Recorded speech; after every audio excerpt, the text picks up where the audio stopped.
ಮಕ್ಕಳೇ, ಎಲ್ಲರೂ ಹೇಗಿದ್ದೀರಾ? ಎಲ್ಲ ಚೆನ್ನಾಗಿದ್ದೀರಾ ಅನ್ಕೋತೀನಿ. ಹಾಗಾದರೆ ನಾನು ಇವತ್ತೇನು ಮಾಡ್ತಾ ಇದ್ದೀನಿ ಅಂದರೆ ನಿಮಗೆ ಕನ್ನಡ ಮೀಡಿಯಂ ಸ್ಟೂಡೆಂಟ್ಸ್ಗೆ ನಿಮ್ಮ ಗಣಿತದ 2ನೇ ಪಾಠ ಯಾವ್ದು ಹೇಳಿ ಮಕ್ಕಳೇ? ಬಹುಪದೋಕ್ತಿಗಳು ಅಂತ ಏನು ಕರಿತೀವಲ್ಲ ಆ ಪಾಠನ ಇವತ್ತೇನು ಮಾಡ್ತಾ ಇದ್ದೀನಿ ಅಂದರೆ ಸ್ಟಾರ್ಟ್ ಮಾಡ್ತಾ ಹೋಗ್ತಾ ಇದ್ದೀನಿ. ಓಕೆನಾ? ಬಹುಪದೋಕ್ತಿಗಳಂದರೆ ಏನಪ್ಪ ಅದನ್ನೆಲ್ಲ ತಿಳ್ಕೊಳ್ಳೋದಕ್ಕಿಂತ ಮುಂಚೆ ನಾವು ಆಲ್ರೆಡಿ ವಾಸ್ತವ ಸಂಖ್ಯೆಗಳನ್ನು ತಿಳ್ಕೊಂಡಾಗ ಅಲ್ಲಿ ಒಂದಿಷ್ಟು ವಿಷಯದ ಬಗ್ಗೆ ತಿಳ್ಕೊಂಡಿದ್ವಿ. ಏನದು? ಪೂರ್ಣಾಂಕಗಳಂದ್ರೇನು, ಪೂರ್ಣ ಸಂಖ್ಯೆಗಳಂದ್ರೇನು, ಭಾಗಲಬ್ಧ ಸಂಖ್ಯೆಗಳಂದ್ರೇನು, ಅಭಾಗಲಬ್ಧ ಸಂಖ್ಯೆಗಳಂದ್ರೇನು ಅಂತ ಅದ್ರ ಬಗ್ಗೆ ಎಲ್ಲ ಸ್ವಲ್ಪ ನೀವು ನೆನಪಲ್ಲಿ ಇಟ್ಕೊಳ್ಳಿ ಮಕ್ಕಳೇ. ಯಾಕಂದರೆ ಅಲ್ಲಲ್ಲಿ ನಾನು ಇಲ್ಲೇನು ಮಾಡ್ತಾ ಇದ್ದೀನಿ ಅಂತಂದರೆ ಅದ್ರ ಬಗ್ಗೆ ಬಳಸ್ತಾ ಇದ್ದೀನಿ. ಓಕೆ ಅಲ್ವಾ? ಅರ್ಥ ಆಗ್ತಿದೆಯಲ್ಲ? ಹಾಗಾದ್ರೆ ಇವಾಗ ಪಾಠದ ಕಡೆ ಹೋಗೋಣ. ಪಾಠದ ಹೆಸರೇನು ಹೇಳಿ ಮಕ್ಕಳೇ? ಬಹುಪದೋಕ್ತಿಗಳು ಅಂತ ಕರಿತೀವಿ, ಹೌದಲ್ವಾ? ಇವಾಗ ಚಾಪ್ಟರ್ ಡೈರೆಕ್ಟಾಗಿ ಹೋಗೋಕ್ಕಿಂತ ಮುಂಚೆ ಲಾಸ್ಟ್ ಟೈಮ್ ನಾನು ವಾಸ್ತವ ಸಂಖ್ಯೆಗಳು ಹೇಳೋಕ್ಕಿಂತ ಮುಂಚೆ ನಾನು ಏನು ಮಾಡಿದ್ದೆ ನಿಮಗೆ ಸ್ವಾಭಾವಿಕ ಸಂಖ್ಯೆಗಳ ಬಗ್ಗೆ, ಪೂರ್ಣ ಸಂಖ್ಯೆಗಳ ಬಗ್ಗೆ, ಪೂರ್ಣಾಂಕಗಳ ಬಗ್ಗೆ, ಭಾಗಲಬ್ಧ ಸಂಖ್ಯೆಗಳ ಬಗ್ಗೆ ಮತ್ತು ಅಭಾಗಲಬ್ಧ ಸಂಖ್ಯೆಗಳ ಬಗ್ಗೆ ಹೇಳಿದ್ದೆ. ಅದೇ ರೀತಿ ಇವತ್ತು ನಾನು ಬಹುಪದೋಕ್ತಿಗಳ ಬಗ್ಗೆ ತಿಳ್ಕೊಳ್ಳೋದಕ್ಕಿಂತ ಮುಂಚೆ ಬೇರೆ ಬೇರೆ ಒಂದಿಷ್ಟು ವಿಷಯದ ಬಗ್ಗೆ ತಿಳಿಯುತ್ತಾ ಹೋಗೋಣ. ಇದೆಲ್ಲ ತಿಳ್ಕೊಂಡ್ರಿ ಅಂದರೆ ನಿಮ್ಗೆ ಏನಾಗುತ್ತೆ, ಈಸಿಯಾಗಿ ಇದು ಕೂಡ ಅರ್ಥ ಆಗುತ್ತೆ. ಓಕೆನಾ ಮಕ್ಕಳೇ? ಹಾಗಾದರೆ ಫೈನ್. ಫಸ್ಟೇದು ಏನಿದೆಪ್ಪ? ಸ್ಥಿರಾಂಕ ಅಂತ ಹೇಳ್ತೀವಿ. ಓಕೆನಾ? ಸ್ಥಿರಾಂಕಕ್ಕೆ ಇಂಗ್ಲೀಷಲ್ಲಿ ನಾವೇನಂತ ಕರಿತೀವಿ? ಕಾನ್ಸ್ಟಂಟ್ ಅಂತ ಕರಿತೀವಿ. ಹಾಗಂದ್ರೆ ಸ್ಥಿರಾಂಕ ಅಂದ್ರೆ ಏನು? ಬದಲಾಗದ ಬೆಲೆ ಅಥವಾ ಚಿಹ್ನೆ ಅಂತ ಹೇಳ್ತೀವಿ ನಾವು. ಹೌದಾ? ಏನದು ಬದಲಾಗದು? ಎಕ್ಸಾಂಪಲು, ನಿಮ್ಗೆ ಯಾರೋ ಬಂದ್ಬಿಟ್ಟು ಇವಾಗ ಹೇಳ್ತಾರೆ 5 ಬರಿ ಅಂತ, ನೀವೇನು ಬರೀತೀರಾ? 5 ಅಂತ ಬರೀತೀರ, ಹೌದಲ್ವಾ? ಯಾರೋ ಹೇಳ್ತಾರೆ 1/2 ಬರಿ ಅಂತ, 1/2 ಅಂತ ಬರೀತಾರೆ. ಎಷ್ಟೇ ಜನ ಬಂದು ಹೇಳಿದ್ರು ಅಥವಾ ಎಷ್ಟೇ ಜನ ಬರೆದ್ರೂ ಕೂಡ ಈ ಬೆಲೆ ಬದಲಾಗಲ್ಲ, ಹೌದಲ್ವಾ? 5ನ ನಾವು 5 ಅಂತಲೇ ಸೂಚನೆ ಮಾಡ್ತೀವಿ, 1/2ನ 1/2 ಅಂತಲೇ ಸೂಚನೆ ಮಾಡ್ತೀವಿ, ಹೌದಲ್ವಾ? ಈ ಥರ ಬದಲಾಗದ ಬೆಲೆ ಅಥವಾ ಚಿಹ್ನೆಗಳನ್ನು ನಾವೇನಂತ ಕರಿತೀವಿ? ಸ್ಥಿರಾಂಕ ಅಂತ ಕರಿತೀವಿ, ಅಂದರೆ ಕಾನ್ಸ್ಟಂಟ್ ಅಂತ ಕರಿತೀವಿ. ಅರ್ಥ ಆಯ್ತಲ್ವ ಮಕ್ಕಳೇ? ನೋಡಿ ಎಷ್ಟು ಈಸಿ ಅಂತ. ನಿಮ್ಮ ಎಲ್ಲ ಭಾಗಲಬ್ಧ ಸಂಖ್ಯೆಗಳು ಎಲ್ಲ ಪೂರ್ಣಾಂಕ, ಭಾಗಲಬ್ಧ ಅಭಾಗಲಬ್ಧ ಅಂದರೆ ಎಲ್ಲದೂ ಬಂತು. ಎಲ್ಲ ಸಂಖ್ಯೆಗಳು ಎಲ್ಲಿ ಬರುತ್ತೆ ಅಂತಂದರೆ ಸ್ಥಿರಾಂಕದಲ್ಲೇ ಬರುತ್ತೆ. ಅರ್ಥ ಆಗ್ತಿದೆಯಲ್ಲ? ಅದೇ ರೀತಿ ನೆಕ್ಸ್ಟ್ ಏನು ಬರುತ್ತೆ? ಬೀಜಾಕ್ಷರ ಅಂತ ಹೇಳ್ತೀವಿ ನಾವು. ಬೀಜಾಕ್ಷರ ಅಂದ್ರೇನು? ಬದಲಾಗುವ ಚಿಹ್ನೆ ಅಥವಾ ಬೆಲೆ ಅಕ್ಷರ ಏನಾದರೂ ತಗೋಬೋದು ನಾವು, ಹೌದಲ್ವಾ? ಹೇಗೆ? ಈಗ ಎಕ್ಸಾಂಪಲ್ ಅಪ್ಪ, ಹಾಂ ಓಕೆ, ನಿಮ್ಮ ಕ್ಲಾಸಲ್ಲಿ ನಿಮ್ಮ ಮೇಡಮ್ ಹೇಳ್ತಾ ಇರ್ತಾರೆ, ಯಾವಾಗಲಾದರೂ ಒಂದಿಷ್ಟು ಸತಿ ಲೆಕ್ಕ ಬಿಡಿಸ್ಬೇಕಾದ್ರೆ ನೀವೇನು ಮಾಡ್ತೀರಾ? ಎ ಇಸ್ ಈಕ್ವಲ್ ಟು 3 ಅಂತ ಬರೀತಿರ್ತೀವಿ, ಇಲ್ಲಾಂದರೆ y ಇಸ್ ಈಕ್ವಲ್ಸ್ ಟು 2 ಅಂತ ಬರೀತಾ ಇರ್ತೀವಿ, ಹೌದಲ್ವಾ? ಅದೇ ರೀತಿ x ಇಸ್ ಈಕ್ವಲ್ಸ್ ಟು 5 ಅಂತ ಬರೀತಾ ಇರ್ತೀವಿ, ಹೌದಲ್ವಾ? ಒಂದ್ಸತಿ ಏನು ಮಾಡಿರ್ತೀನಿ ಅಂದರೆ ನಾನು x ಇಸ್ ಈಕ್ವಲ್ಸ್ ಟು 5 ಅಂತ ತೊಗೊಂಡಿರ್ತೀನಿ ಒಂದು ಲೆಕ್ಕದಲ್ಲಿ, ಮತ್ತೊಂದು ಲೆಕ್ಕದಲ್ಲಿ ಏನು ಮಾಡ್ತೀನಿ? x ಇಸ್ ಈಕ್ವಲ್ಸ್ ಟು 3 ಅಂತ ತೊಗೋತೀವಿ, ಹೌದಲ್ವಾ? ಅದೇ ರೀತಿ ಬೇರೆ ಥರನೂ ತೊಗೋಬೋದು, x ಇಸ್ ಈಕ್ವಲ್ಸ್ ಟು 0.5 ಅಂತನಾದರೂ ತೊಗೋಬೋದು, ಹೌದಲ್ವಾ? ಪ್ರತಿ ಒಂದು ಸತಿನೇ ಏನಾಗ್ತಿದೆ ಇಲ್ಲಿ? ಬೇರೆ ಬೇರೆ ಬೇರೆ ಬೇರೆ ಸಮಯದಲ್ಲಿ ಏನಾಗ್ತಿದೆ? ಅದರ ಬೆಲೆ ಏನಾಗ್ತಿದೆ? ಬದಲಾಗ್ತಾನೇ ಹೋಗ್ತಾ ಇದೆ, ಹೌದಲ್ವಾ? ಅದಕ್ಕೆ ಯಾವುದೇ ರೀತಿ ಕಾನ್ಸ್ಟೆಂಟ್ ಅನ್ನೋದಿಲ್ಲ. ಬರೀ ಎಕ್ಸ್ ಅಂತಲ್ಲ, ಎ ಆಗಿರ್ಬೋದು, ವಾಯ್ ಆಗಿರ್ಬೋದು, ಪ್ರತಿಯೊಂದು ಲೆಕ್ಕದಲ್ಲೂ ನಿಮಗೆ ಬೇರೆ ಬೇರೆ ಆನ್ಸರ್ಸ್ ಬರುತ್ತಲ್ವ? ಎಕ್ಸ್ ವ್ಯಾಲ್ಯೂ ಬೇರೆ ಬರುತ್ತೆ, ವಾಯ್ ವ್ಯಾಲ್ಯೂ ಬೇರೆ ಬರುತ್ತೆ, ಎ ವ್ಯಾಲ್ಯೂ ಕೂಡ ಬೇರೆ ಬರುತ್ತೆ, ಹೌದಲ್ವಾ? ಹಾಗಾಗಿ ಈ ಥರ ಬದಲಾಗುವ ಸಂಖ್ಯೆಗಳು ಇಲ್ಲಿದೆಲ್ಲ, ಬದಲಾಗುವ ಅಕ್ಷರ ಅಥವಾ ಚಿಹ್ನೆಗೆ ನಾವೇನಂತ ಕರಿತೀವಿ? ಬೀಜಾಕ್ಷರ ಅಂತ ಕರಿತೀವಿ. ಇದನ್ನು ಇಂಗ್ಲೀಷಲ್ಲಿ ಏನಂತ ಕರಿತೀವಿ? ವೇರಿಯೇಬಲ್ ಅಂತ ಕರಿತೀವಿ. ಏನಂತ ಕರಿತೀವಿ ಮಕ್ಕಳೇ? ವೇರಿಯೇಬಲ್ ಅಂತ ಕರಿತೀವಿ, ಹೌದಲ್ವಾ? ಹಾಗಾದರೆ ನೆಕ್ಸ್ಟ್ ಏನಿದೆಪ್ಪ? ಬೀಜಪದ ಅಂತ ಹೇಳ್ತಾ ಇದೀವಿ. ಏನದು? ಬೀಜಪದ. ಹಾಗಾದರೆ ಬೀಜಪದ ಅಂದ್ರೇನು? ಏನಿಲ್ಲ, ಸ್ಥಿರಾಂಕ ಮತ್ತು ಬೀಜಾಕ್ಷರದ ಗುಣಲಬ್ಧ ಅಂತ ಹೇಳ್ಬೋದು, ಹೌದಾ? ಇಲ್ಲಾಂದರೆ ಸಂಖ್ಯೆ ಮತ್ತು ಬೀಜಾಕ್ಷರಗಳ ಗುಣಲಬ್ಧ ಅಂತನಾದರೂ ಹೇಳ್ಬೋದು, ಹೌದಲ್ವಾ? ಚೆಕ್ ಮಾಡೋಣ ಇವಾಗ. ಎಕ್ಸಾಂಪಲ್ ಏನಪ್ಪ? ನಾವು ಬರೀತಿರ್ತೀವಿ, ಹಾಂ 9x, ಹೌದಲ್ವಾ? 2a, ಹೌದಾ? 5b, ಹೌದಾ? ಹಾಗಾದರೆ 9, 2, 5 ಈ ಎಲ್ಲ ಸಂಖ್ಯೆಗಳನ್ನು ನಾವೇನಂತ ಕರಿತೀವಿ? ಸ್ಥಿರಾಂಕಗಳಂತ ಕರಿತೀವ, ಹೌದಾ? ಅದೇ ರೀತಿ x, a, b ಈ ಎಲ್ಲ ಸಂಖ್ಯೆಗಳನ್ನು ನಾವೇನಂತ ಕರಿತೀವಿ ಮಕ್ಕಳೇ? ಬೀಜಾಕ್ಷರಗಳು ಅಂತ ಕರಿತೀವಿ. ಹಾಗಾದರೆ ಇದು ಎರಡರ ಗುಣಲಬ್ಧವನ್ನು ನಾವೇನಂತ ಕರಿತೀವಿ? ಬೀಜಪದ ಅಂತ ಕರಿತೀವಿ. ಎರಡರ ಗುಣಲಬ್ಧಗಳನ್ನು ನಾವೇನಂತ ಕರಿತೀವಿ? ಬೀಜಪದ ಅಂತ ಕರಿತೀವಿ, ಹೌದಲ್ವಾ ಮಕ್ಕಳೇ? ನೋಡಿ ಎಷ್ಟು ಈಸಿಯಾಗಿದೆ, ಅರ್ಥ ಆಗ್ತಿದೆ ಅಲ್ವಾ ನಿಮಗೆ? ಓಕೆನಾ? ನೆಕ್ಸ್ಟ್ ಹೋಗೋಣ. ಆಗಿದ್ರೆ ಏನದು? ಬೀಜೋಕ್ತಿ ಅಂತ ಹೇಳ್ತೀವಿ ನಾವು. ಏನಂತ ಹೇಳ್ತೀವಿ ಮಕ್ಕಳೇ? ಬೀಜೋಕ್ತಿ ಅಂತ ಹೇಳ್ತೀವಿ. ಏನಪ್ಪ ಬೀಜೋಕ್ತಿ ಅಂದರೆ? ಬೀಜ ಪದಗಳ ಮೊತ್ತ ಅಂತ. ಎಕ್ಸಾಂಪಲ್ ಏನಪ್ಪ? ಇವಾಗ ಇಲ್ಲಿ ನಾನು 2a ಮತ್ತು 5b ಅಂತ ತೊಗೊಂಡಿದ್ದೆ. ಬರಿಬೇಕಾದ್ರೆ ಏನು ಮಾಡ್ತೀನಿ? 2a ಪ್ಲಸ್ 5b ಅಂತ ಬರಿತಾ ಇದ್ದೀನಿ, ಹೌದಲ್ವಾ? ಎರಡು ಬೇರೆ ಬೇರೆ ಬೀಜಾಕ್ಷರಗಳು, ಒಂದು ಎ ಮತ್ತೊಂದು ಬಿ, ಈ ಎರಡರ ಮೊತ್ತ ಅಂದ್ರೆ ಅಷ್ಟೇ ಅಲ್ಲ, ವ್ಯತ್ಯಾಸ ಯಾವ್ದು ಬೇಕಾದ್ರೂ ಅದನ್ನು ನಾವೇನಂತ ಕರಿತೀವಿ ಅಂದರೆ ಬೀಜೋಕ್ತಿ ಅಂತ ಕರಿತೀವಿ. ಬೀಜ ಪದಗಳ ಮೊತ್ತ ಅಂತ ಹೇಳ್ತಾರೆ ಅದನ್ನು. ಅರ್ಥ ಆಯ್ತಲ್ಲ? ಯಾವುದೇ ಎರಡೆರಡು ಬೇರೆ ಬೇರೆ ಬೀಜ ಪದಗಳನ್ನು ತಗೊಂಡು ಅದನ್ನು ನಾವು ಮೊತ್ತದ ರೂಪದಲ್ಲಿ ಅಥವಾ ವ್ಯತ್ಯಾಸದ ರೂಪದಲ್ಲಿ ಬರೆದಾಗ ಅದನ್ನು ನಾವು ಬೀಜೋಕ್ತಿ ಅಂತ ಕನ್ಸಿಡರ್ ಮಾಡ್ತೀವಿ. ಅರ್ಥ ಆಯ್ತಲ್ವಾ? ನೆಕ್ಸ್ಟ್ ಏನಾಗ್ತಿದೆ? ಬಹುಪದೋಕ್ತಿ. ವೆರಿ ವೆರಿ ಇಂಪಾರ್ಟೆಂಟ್, ಬಿಕಾಸ್ ನಿಮ್ಮ ಚಾಪ್ಟರ್, ನಿಮ್ಮ ಪಾಠ ಕಂಪ್ಲೀಟ್ ಆಗಿರೋದು ಯಾವುದ್ರ ಮೇಲೆ ಅಂದರೆ ಬಹುಪದೋಕ್ತಿಗಳ ಮೇಲೆ, ಅಂದರೆ ಪೊಲಿನಾಮಿಯಲ್ಸ್ ಅಂತ ಕರಿತೀವಿ, ಹೌದಲ್ವಾ? ಹಾಗಂದ್ರೆ ಏನು? ಪೂರ್ಣ ಸಂಖ್ಯೆಗಳ ಘಾತಕಗಳನ್ನು ಹೊಂದಿರುವ ಚರಾಕ್ಷರಗಳಿರುವ ಬೀಜೋಕ್ತಿ ಅಂತ ಹೇಳ್ತೀವಿ. ಅಥವಾ ಧನಾತ್ಮಕ ಪೂರ್ಣಾಂಕಗಳನ್ನು ಹೊಂದಿರುವ, ಅಂದರೆ ಘಾತಗಳನ್ನು ಹೊಂದಿರುವ ಏನದು ಬೀಜೋಕ್ತಿಗೆ ನಾವೇನಂತ ಕರಿತೀವಿ? ಬಹುಪದೋಕ್ತಿಗಳು ಅಂತ ಕರಿತೀವಿ. ಏನು ಮೇಡಮ್ ಹಂಗಂದ್ರೆ? ಹೀಗೆ ಎಕ್ಸಾಂಪಲ್ ನಾನು ತೋರಿಸ್ತೀನಿ ನಿಮಗೆ. x² - 3x + 2 ಅಂತ ಬರಿತೀವಿ, ಹೌದಲ್ವಾ? ಇಲ್ಲೇನಾಗಿದೆ ನೋಡಿ ಮಕ್ಕಳೇ, 2, ಇಲ್ಲೇನೂ ಇಲ್ಲ ಅಂದರೆ 1 ಅಂತೂ ಇದ್ದೇ ಇರುತ್ತೆ, ಹೌದಲ್ವಾ? 2 ಮತ್ತು 1 ಯಾವ ಸಂಖ್ಯೆಗಳಲ್ಲಿ ಬರುತ್ತೆ?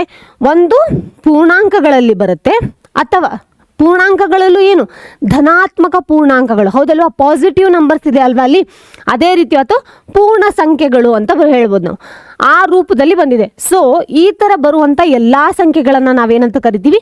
ಬಹುಪದೋಕ್ತಿಗಳು ಅಂತ ಕರಿತೀವಿ. ಅರ್ಥ ಆಗ್ತಿದೆ ಅಲ್ವಾ ನಿಮಗೆ? ಹಾಗಾದರೆ ಪವರಲ್ಲಿ ಏನು ಬೇಕಾದಿದ್ರೂ ನಾವು ಬಹುಪದೋಕ್ತಿಗಳಂತ ಕರಿಬೋದಾ? ಇಲ್ಲ, ಅದ್ರ ಬಗ್ಗೆ ನಾನು ಹೇಳ್ತಾ ಹೋಗ್ತೀನಿ, ಓಕೆನಾ? ಹಾಗಾದರೆ ಬಹುಪದೋಕ್ತಿಗಳು, ಫಸ್ಟ್ ಬಹುಪದೋಕ್ತಿಗಳನ್ನು ನಾವು ಹೆಂಗೆ ಸೂಚನೆ ಮಾಡ್ತೀವಿ, ಯಾವ ರೀತಿ ಅದನ್ನು ಬರಿತೀವಿ ಅಂದರೆ, ಎಕ್ಸಾಂಪಲ್ ಅದನ್ನು p(x) ಅಂತ ರಿಪ್ರೆಸೆಂಟ್ ಮಾಡ್ತೀವಿ. ಯಾವಾಗಲೂ ಸೂಚನೆ ಮಾಡ್ಬೇಕಾದ್ರೆ ನಾವೇನು ಮಾಡ್ತೀವಿ?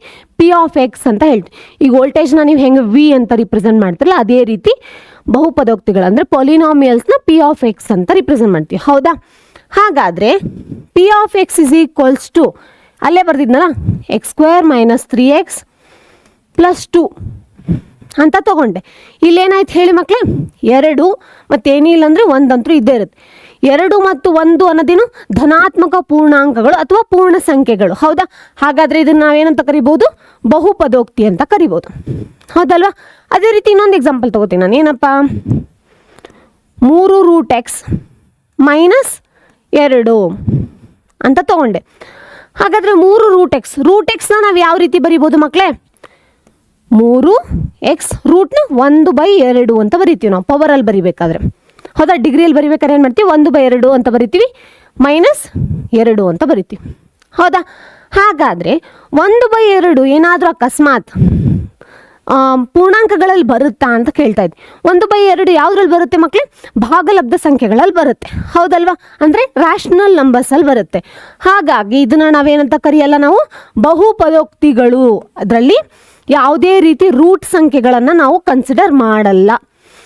ಅಕಸ್ಮಾತ್ ಒಂದು ಯಾವುದೋ ಫುಲ್ ಲೆಂದಿಯಾಗಿ ಬರೆದ್ರೂ ಕೂಡ, ಬಟ್ ಅದರಲ್ಲಿ ಒಂದು √x ಅಂತ ಬಂದಿದ್ರು ಕೂಡ ಅದು ನಾವು ಬಹುಪದೋಕ್ತಿ ಅಂತ ಕನ್ಸಿಡರ್ ಮಾಡೋಕ್ಕೆ ಚಾನ್ಸೇ ಇಲ್ಲ.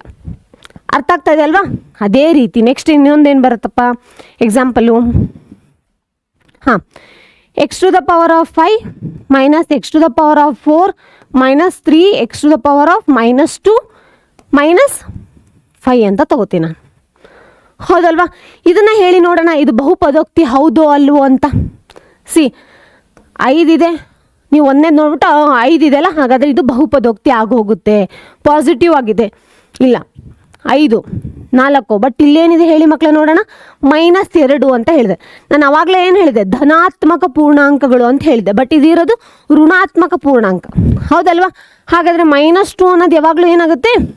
ಋಣಾತ್ಮಕ ಆಗಿರೋದ್ರಿಂದ ಸೊ ಯಾವುದೇ ಕಾರಣಕ್ಕೂ ಇದು ಕೂಡ ಏನಾಗಿರಲ್ಲ ಅಂತಂದರೆ ಬಹುಪದೋಕ್ತಿ ಆಗೋಕ್ಕೆ ಚಾನ್ಸೇ ಇಲ್ಲ. ಅರ್ಥ ಆಯ್ತಲ್ವಾ?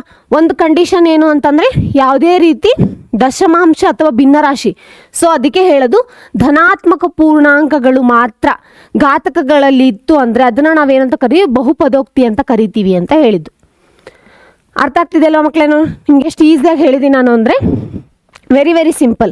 ಜಸ್ಟ್ ಏನು ಮಾಡಿ ಅಂದರೆ ಕಾನ್ಸೆಪ್ಟ್ನ ಅರ್ಥ ಮಾಡ್ಕೊಳ್ಳಿ. ಬಹುಪದೋಕ್ತಿ ಹೆಂಗೆ ಬರಿಬೇಕು ಮತ್ತು ಯಾವುದಕ್ಕೆಲ್ಲ ನಾವು ಬಹುಪದೋಕ್ತಿ ಅಂತ ಕರಿತೀವಿ ಅನ್ನೋ ಒಂದೇ ಕಾರಣಕ್ಕೆ ಎಕ್ಸ್ಪ್ಲೇನ್ ಮಾಡೋಕ್ಕೋಸ್ಕರ ನಾನು ಏನು ಮಾಡಿದೆ ಅಂದರೆ ಇದನ್ನು ಬರೆದಿದ್ದೀನಿ. ಅರ್ಥ ಆಯ್ತಲ್ವಾ? ಸೊ ನೆಕ್ಸ್ಟ್ ಹೋಗೋಣ ಈಗ ಹಂಗಿದ್ರೆ. ನೆಕ್ಸ್ಟ್ ಏನಂತ ಬರುತ್ತಪ್ಪ, ಇವಾಗ ನಾವು ಬಹುಪದೋಕ್ತಿಗಳಂದ್ರೆ ಏನಂತ ಗೊತ್ತಾಯ್ತು. ಅಲ್ಲಿ ನಾವೇನು ಮಾಡ್ತೀವಿ, ಘಾತಕಗಳನ್ನು ಸೂಚನೆ ಮಾಡ್ತೀವಿ ಅಂತಲೂ ಗೊತ್ತಾಯ್ತು. ಹಾಗಾದರೆ ಮಹಾತ್ಮದ ಘಾತ ಅಥವಾ ಡಿಗ್ರಿ ಅಂದರೆ ಏನು ಅಂತ ಕೇಳೋದು. ಹೌದಾ? ಹಾಗಾದರೆ ಏನು? ಪಿ ಆಫ್ ಎಕ್ಸ್ದಲ್ಲಿ ಅಂದರೆ ಪಿ ಆಫ್ ಎಕ್ಸ್ ಅಂದರೆ ಏನು? ಬಹುಪದೋಕ್ತಿ. ಹೌದಲ್ವಾ? ಬಹುಪದೋಕ್ತಿದಲ್ಲಿನ ಎಕ್ಸ್ದ ಗರಿಷ್ಠ ಘಾತಕ ಸೂಚಕಗಳನ್ನು ಬಹುಪದೋಕ್ತಿಯ ಪಿ ಆಫ್ ಎಕ್ಸ್ದ ಮಹಾತ್ಮದ ಘಾತ ಅಂತ ಹೇಳ್ತಾರೆ. ಓಕೆ, ಇಷ್ಟೆಲ್ಲ ಕನ್ಫ್ಯೂಷನ್ನೇ ಬೇಡ ಮಕ್ಕಳೇ, ಜಸ್ಟ್ ಎಕ್ಸ್ಪ್ಲೇನ್ ಮಾಡ್ತಾ ಇದ್ದೀನಿ ನೋಡಿ. ಇಲ್ಲಿದೆ ಅಲ್ವಾ, 3x² + 7x - 2 ಅಂತ ಹೇಳಿದ್ವಲ್ಲ. ಈ ಇಡೀ ಬಹುಪದೋಕ್ತಿಗಳಲ್ಲಿ ಯಾವುದು ಹೈಯೆಸ್ಟ್? ಓಕೆನಾ? ಇಲ್ಲಿ ಇವಾಗ 2 ಇದೆಪ್ಪ, ಇಲ್ಲಿ 1 ಇರುತ್ತೆ. ಹೌದಲ್ವಾ? ಈ ಥರ ಇದಿಷ್ಟರಲ್ಲೂ ಯಾವುದು ಹೈಯೆಸ್ಟ್ ನಂಬರನ್ನು ಹೊಂದಿರುತ್ತೆ, ಅಂದರೆ ಹೈಯೆಸ್ಟ್ ಡಿಗ್ರಿಯನ್ನು ಹೊಂದಿರುತ್ತಲ್ಲ, ಅದನ್ನು ನಾವೇನಂತ ಕರಿತೀವಿ? That is the degree of the polynomial. ಅಂದರೆ ಅದನ್ನು ನಾವೇನಂತ ಕರಿತೀವಿ? ಡಿಗ್ರಿ ಆಫ್ ಬಹುಪದೋಕ್ತಿ ಅಂತ ಹೇಳ್ತೀವಿ, ಅಥವಾ ಮಹತ್ವದ ಘಾತ ಯಾವುದ್ರದ್ದು? ಬಹುಪದೋಕ್ತಿದು ಅಂತ ಹೇಳ್ಬೋದು. ಹೌದಲ್ವಾ? ಹಾಗಾದರೆ ಇದರಲ್ಲಿ ಏನಿರುತ್ತೆ ಮಕ್ಕಳೇ? 2. ಹೌದಲ್ವಾ? ಇದನ್ನು ಒಂದೊಂದ್ಸತಿ ಏನು ಮಾಡ್ತಾರೆ, MCQ ಅಲ್ಲಿ ಕೇಳ್ತಾರೆ. ಒಂದು ಯಾವುದೋ ಕೊಟ್ಬಿಟ್ಟು ನಿಮ್ಗೆ ಏನು ಮಾಡ್ತಾರೆ ಅಂದರೆ, ಇದರಲ್ಲಿ ಯಾವುದು ಈ ಬಹುಪದೋಕ್ತಿಯಲ್ಲಿ ಬರುವಂಥ ಮಹತ್ವದ ಘಾತ ಯಾವುದು ಅಂತ ಕೇಳ್ತಾರೆ. ಅದೇ ರೀತಿ ಇನ್ನೊಂದು ಎಕ್ಸಾಂಪಲ್ ಕೊಳ್ಳ. ಇವಾಗ x⁵ - 5 - x⁴ - x⁴ - 6 - x⁴ + x⁴ 2 - x⁴ 1. x⁴ ಅಂತ ಇರಲ್ಲ, ಸೊ ಏನು ಮಾಡೋಣ, ಜಸ್ಟ್ x ಅಂತ ಬರೆಯೋಣ. ಹಾಗಾದರೆ ಈ ಬಹುಪದೋಕ್ತಿಯಲ್ಲಿ ಮಹತ್ವದ ಘಾತ ಯಾವುದು? ಈ ಬಹುಪದೋಕ್ತಿಯ ಮಹತ್ವದ ಘಾತ ಯಾವುದು ಅಂತ ಹೇಳಿದ್ರೆ, ಫಸ್ಟ್ ಏನಿದೆ ಹೇಳಿ ಮಕ್ಕಳೇ? 5 ಇದೆ. ಸೊ 5 ಅಂತ ಕನ್ಸಿಡರ್ ಮಾಡೋಕ್ಕೆ ಹೋಗ್ಬೇಡಿ, ಬಿಕಾಸ್ ಫುಲ್ ಎಲ್ಲದನ್ನು ಕಂಪ್ಲೀಟಾಗಿ ಒಂದ್ಸತಿ ನೋಡ್ಬೇಕು. ಇಲ್ಲಿ 5 ಇದೆ, ಇಲ್ಲಿ 4 ಇದೆ, ಇಲ್ಲಿ 6 ಇದೆ, ಇಲ್ಲಿ 2 ಇದೆ, ಇಲ್ಲಿ ಏನಿಲ್ಲ ಅಂದರೆ 1 ಅಂತೂ ಇದ್ದೇ ಇರುತ್ತೆ. ಹೌದಲ್ವಾ? ಹಾಗಾದರೆ ಎಲ್ಲದಕ್ಕಿಂತ ದೊಡ್ಡ ಘಾತಕ ಯಾವುದು ಅಂತ ಕನ್ಸಿಡರ್ ಮಾಡ್ಬೋದು ಹೇಳಿ ಮಕ್ಕಳೇ, ನೋಡೋಣ. ಆಬ್ವಿಯಸ್ ಆಗಿ 6. ಹೌದಲ್ವಾ? ಹಾಗಾದರೆ ಈ ಬಹುಪದೋಕ್ತಿಯ ಮಹತ್ವದ ಘಾತ ಎಷ್ಟಾಗಿರುತ್ತೆ? 6 ಅಂತ ಕನ್ಸಿಡರ್ ಮಾಡ್ಬೋದು. ಹೌದಲ್ವಾ? ವೆರಿ ವೆರಿ ಈಸಿ ಅಲ್ವಾ? ಅರ್ಥ ಆಗ್ತಿದೆ ಅಲ್ವಾ ಮಕ್ಕಳೇ ನಿಮಗೆ? ಓಕೆನಾ? ನೆಕ್ಸ್ಟ್ ಹೋಗೋಣ. ಫೈನ್. ಘಾತಾಂಕ ಆಧಾರದ ಮೇಲೆ ಅಂತ ಹೇಳ್ತೀವಿ ನಾವು. ಏನಪ್ಪ ಅದು? ರೇಖಾತ್ಮಕ ಬಹುಪದೋಕ್ತಿ, ವರ್ಗ ಬಹುಪದೋಕ್ತಿ, ನೆಕ್ಸ್ಟ್ ಗಣ ಬಹುಪದೋಕ್ತಿ ಅಂತ ಹೇಳ್ತೀವಿ. ಅಂದರೆ ಇವಾಗ ಬಹುಪದೋಕ್ತಿಗಳನ್ನು ಬೇರೆ ಬೇರೆ ರೀತಿಯಲ್ಲಿ ನಾವೇನು ಮಾಡ್ಬೋದು ಅಂದರೆ ವಿಂಗಡಣೆ ಮಾಡ್ತಾ ಹೋಗ್ಬೋದು. ಬಟ್ ನಾವು ಇದನ್ನು ವಿಂಗಡಣೆ ಮಾಡಿರೋದು ಯಾವ ಆಧಾರದ ಮೇಲೆ ಅಂತಂದರೆ ಘಾತಕದ ಆಧಾರದ ಮೇಲೆ, ಅಂದರೆ ಡಿಗ್ರಿ ಆಧಾರದ ಮೇಲೆ ನಾವೇನು ಮಾಡಿದ್ದೀವಿ ಅಂದರೆ ಡಿವೈಡ್ ಮಾಡಿದ್ದೀವಿ ಅಂತ ಹೇಳ್ಬೋದು. Very important. ಯಾಕಂದರೆ ಮಕ್ಕಳೇ, ರೇಖಾತ್ಮಕ ಬಹುಪದೋಕ್ತಿ ಮತ್ತು ವರ್ಗ ಬಹುಪದೋಕ್ತಿ ಮೇಲೆ ನೆಕ್ಸ್ಟ್ ನಿಮ್ಗೆ ಏನಾಗಿದೆ ಅಂದರೆ ಚಾಪ್ಟರ್ಸ್ ಇದೆ. ಸೊ ನೀಟಾಗಿ ಅರ್ಥ ಮಾಡ್ಕೊಳ್ಳಿ. ಓಕೆನಾ? ರೇಖಾತ್ಮಕ ಬಹುಪದೋಕ್ತಿಗಳು ಅಂದರೆ ಏನಪ್ಪ? ಏನಿಲ್ಲ, ಯಾವುದಾದ್ರೂ ಒಂದು ಬಹುಪದೋಕ್ತಿಯಲ್ಲಿ ಡಿಗ್ರಿ ಅಂದರೆ ಏನಂತ ಹೇಳ್ತಿರೋ, ಮಹತ್ವದ ಘಾತ ಅಂತ ಹೇಳ್ತಿರಲ್ಲ, ಅದು ಒಂದು ಹೈಯೆಸ್ಟ್ ಆಗಿತ್ತು ಅಂದರೆ, ಎಕ್ಸಾಂಪಲ್ 2x - 1 5x - 2 ಈ ಥರ. ಇಲ್ಲೇನಾಗಿದೆ ಹೇಳಿ? ಪವರ್ ಯಾವಾಗಲೂ ಹೈಯೆಸ್ಟ್ 1 ಅಂತಲೇ ಇದೆ. ಹೌದಲ್ವಾ? 1 ಅನ್ನೋದು ಏನಾಗಿದೆ? ಹೈಯೆಸ್ಟ್ ಆಗಿರೋದ್ರಿಂದ ಸೊ ನಾವು ಇದನ್ನ ಏನಂತ ಕರಿತೀವಿ? ಈ ಥರ ಬರೆಯೋದನ್ನು ನಾವೇನಂತ ಕರಿತೀವಿ? ರೇಖಾತ್ಮಕ ಬಹುಪದೋಕ್ತಿ ಅಂತ ಹೇಳ್ತೀವಿ. ಇಲ್ಲೇನಾಗಿರುತ್ತೆ? ಯಾವಾಗಲೂ ಡಿಗ್ರಿ ಒಂದೇ ಇರುತ್ತೆ. ಅರ್ಥ ಆಗ್ತಿಲ್ಲ? ಇದನ್ನು ನಾವು ಅಕಸ್ಮಾತ್ ಒಂದು ಸಾಮಾನ್ಯ ರೂಪದಲ್ಲಿ ಬರಿಬೇಕು ಅಂತಂದರೆ, ಇದು ಕೂಡ ಕೇಳ್ತಾರೆ ಒಂದೊಂದ್ಸತಿ. ಸಾಮಾನ್ಯ ರೂಪ ಏನಂತ ಬರಿಬೋದು? AX + B ಅಂತ ಬರಿಬೋದು. ಹೌದಲ್ವಾ? ಎ ಮತ್ತು ಬಿ ಯಾವಾಗಲೂ ಏನಾಗುತ್ತೆ? ಅವಾಗವಾಗ ಚೇಂಜ್ ಆಗ್ತಾನೆ ಇರುತ್ತೆ. ಹೌದಲ್ವಾ? ಅದು ಕಾನ್ಸ್ಟೆಂಟ್ ಅಲ್ಲ, ವೇರಿಯೇಬಲ್ ಅಂತ ಹೇಳಿದೆ ನಾನು ನಿಮಗೆ. ಸೊ ಇದೆರಡು ಚೇಂಜ್ ಆಗುತ್ತೆ ಅಂದಮೇಲೆ ಆಬ್ವಿಯಸ್ ಆಗಿ ಏನಾಗುತ್ತೆ ಹೇಳಿ ಮಕ್ಕಳೇ? ಇದು ಎಕ್ಸ್ ಮಾತ್ರ ಒಂದು ಡಿಪೆಂಡೆಂಟ್ ಆಗಿರುತ್ತೆ, ಬಟ್ ಅದ್ರ ಪವರ್ ಯಾವಾಗಲೂ 1 ಅಂತಲೇ ಇರುತ್ತೆ. ಸೊ ಇದನ್ನು ನಾವೇನಂತ ಕರಿತೀವಿ ಮಕ್ಕಳೇ? ರೇಖಾತ್ಮಕ ಬಹುಪದೋಕ್ತಿ ಅಂತ ಕರಿತೀವಿ. ಹೌದಲ್ವಾ? ಹಾಗಾದರೆ ನೆಕ್ಸ್ಟ್ ನೋಡೋಣ.